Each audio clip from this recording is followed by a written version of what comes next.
Hi, my name's Lynne from Halton District Women's Aid. I'd like to take this opportunity to thank both Beryl and Delia for their invaluable support in making this video. Thank you very much. I'll hand you over to Beryl and Delia. My name's Beryl and this is Delia. We're both survivors of domestic abuse. We met at the Freedom Programme. As service users, we were invited by Women's Aid to attend a meeting of the Women's Advisory Focus Group. We both have been active members of this group for more than 3.5 years now.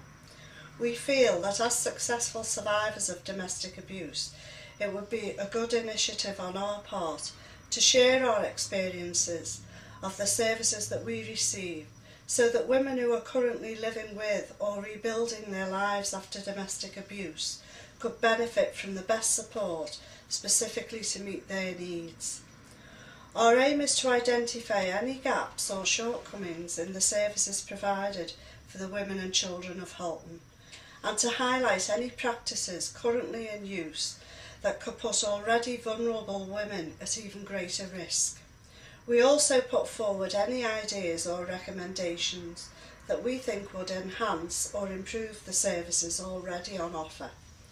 In 2006, we were invited by the then Assistant Chief Constable of Cheshire Police to contribute to a presentation looking at the part played by the police when dealing with domestic abuse and how their behaviour, actions and even the language that they use could affect the victim. This became known as the Out of the Shadows event. The presentation was really well received. The officers that attended said that actually seeing the survivors of abuse telling their own stories in their own words had a major impact. In Halton, we repeated and expanded our Out of the Shadows presentation and delivered it to an audience consisting of magistrates, CPS, probation services, witness support and other judicial organisations. This was really successful and has led to us being here today to try and impress upon you, as direct service providers, just how important your attitudes and reactions are when dealing with victims of domestic abuse. My name is Delia. I have 3 children and have spent 22 years in a relationship where I experienced domestic abuse. There were many times when I could have called the police to a catalogue of incidents, but I didn't, partly because I was too scared, partly because I had no confidence in the system. Although I wasn't naive, I did believe I could fix my partner. Marriage Guidance, Alcoholics Anonymous. He even went on a domestic abuse perpetrators programme called Choose to Change. He chose not to. I left in June 2008, finally defeated.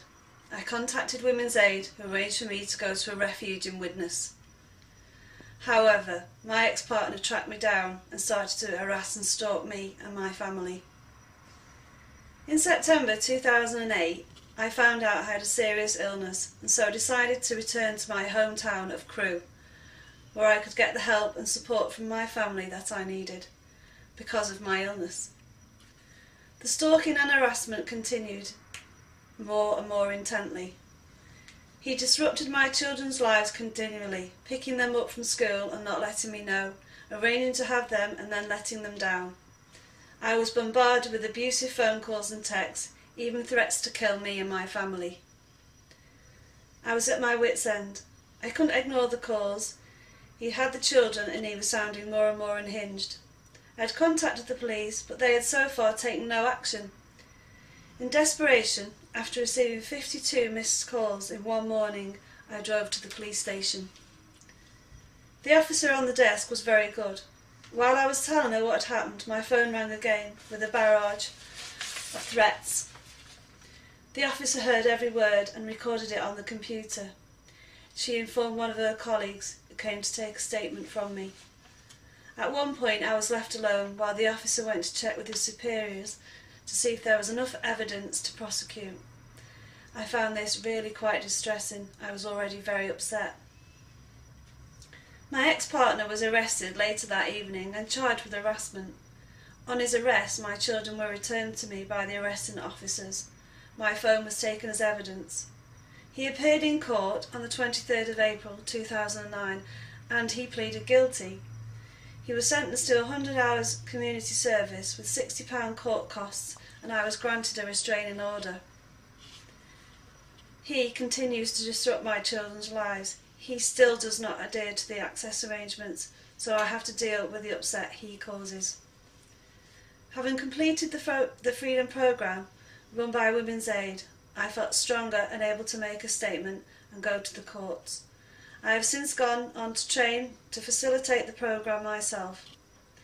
I think that coming into refuge is just the beginning of a long and difficult journey, but it was the first step on the road to improving mine and my children's lives. It's not always our partner that assaults us. Other members of the family can too. Although I had been in an abusive relationship in the past, I contacted Women's Aid as a result of an assault by my son. My 32-year-old son was in the process of strangling me when my daughter rang the police. 2 uniformed officers arrived within minutes and my son was arrested and charged with assault. The charge was later changed to actual bodily harm. At first he denied everything, but when he went to court he pleaded guilty and was fined and sentenced to community service. He has since told me that he is glad I pressed charges because it made him get his life in order and to admit that he had a drink problem. He is now doing well and we have managed to rebuild our relationship. I received support from Women's Aid outreach services. Pressing charges against my son was the hardest thing I have ever had to do. My support worker told me about the Freedom Programme and suggested that it might help me to come to terms with what had happened, so I decided to go along. I found the Freedom Programme really helpful. It helped me to understand what had happened, not only with my son, but also my past relationship. I had been thinking about doing some voluntary work for a while and decided that I would like to get involved with the Women's Aid. I attended the volunteer training course and also did train the trainer, the course run by Women's Aid to become a facilitator of the Freedom Programme, which I really enjoy doing. I am also involved in the Women's Advisory Focus Group. One of the projects that we have been involved in was to provide training for the local rapid response police, who are the officers that respond to domestic abuse emergency calls. I really feel that I have come a long way in the last 3.5 years.